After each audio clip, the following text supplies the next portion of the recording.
नमस्कार दोस्तों, बिहार की 10 बड़ी खबरें फटाफट सुनो। 15 मिनट में आप कहां से देख रहा है यहां से कमेंट करो। नालंदा जिला में पत्नी को जला जलाकर हत्या।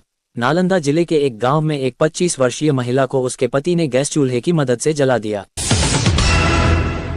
आरोप है कि पति को पत्नी से अलग होकर अपनी प्रेमिका से शादी करनी थी, इसलिए उसने ये क्रूर कृत्य किया।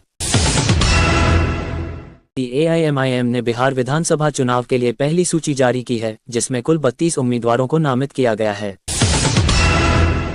ये सूची 16 जिलों तक फैली है और इसमें सीमांचल क्षेत्र की कई सीटें शामिल हैं। AIMIM का इरादा है कि वह 100 सीटों पर मुकाबला करे। पार्टी द्वारा ये स्पष्ट किया गया कि इस बार वह किसी गठबंधन में नहीं जाना चाहती, बल्कि अकेले ही बेहतर प्रदर्शन करेगी।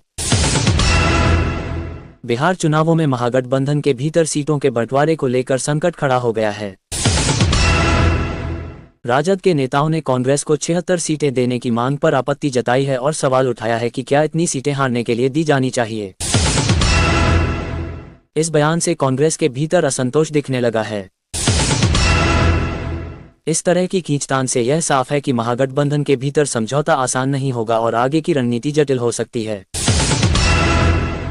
तेजस्वी यादव ने टीचर भर्ती का वादा किया।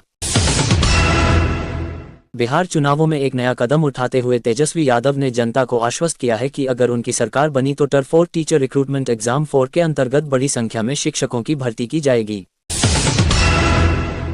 यह एक जनप्रिय मुद्दा बन गया है, जिससे शिक्षक समुदाय और बेरोजगारों में उनका दबदबा बढ़ सकता है। प्रधानमंत्री नरेंद्र मोदी की मौजूदगी में दिल्ली में ताल ठोकने वाली बैठक हुई है, जहां बीजेपी और जेडीयू के बीच सीट बंटवारे का फॉर्मूला तय किया जाना है। माने तो जेडीयू को लगभग 102 सीटें और बीजेपी को लगभग 100 सीटें मिलने की संभावना है। इस फैसले का बिहार की आगामी राजनीति पर गहरा असर पड़ने वाला है। इस तरह से आरजेडी का नया जातीय संतुलन खेल राष्ट्रीय नजरों में आ गया है।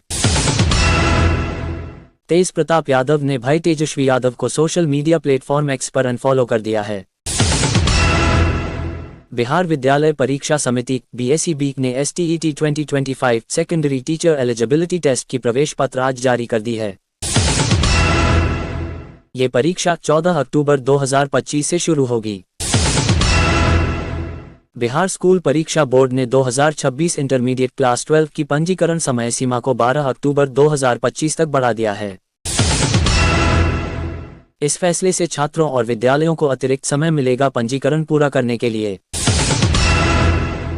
उपेंद्र कुशवाहा ने बीजेपी नेतृत्व से मुलाकात की और मांझी ने 15 सीटों की मांग रखी।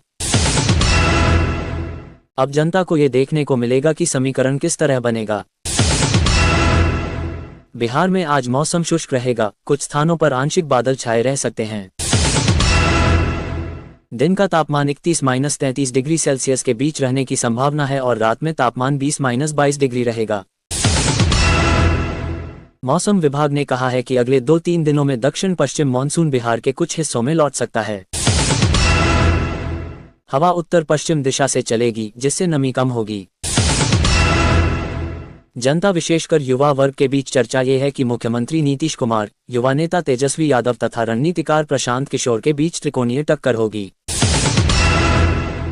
जनता के बीच ये प्रश्न चर्चा का विषय है कि इस चुनाव में किन की पकड़ मजबूत होगी और किसका असर अधिक रहेगा।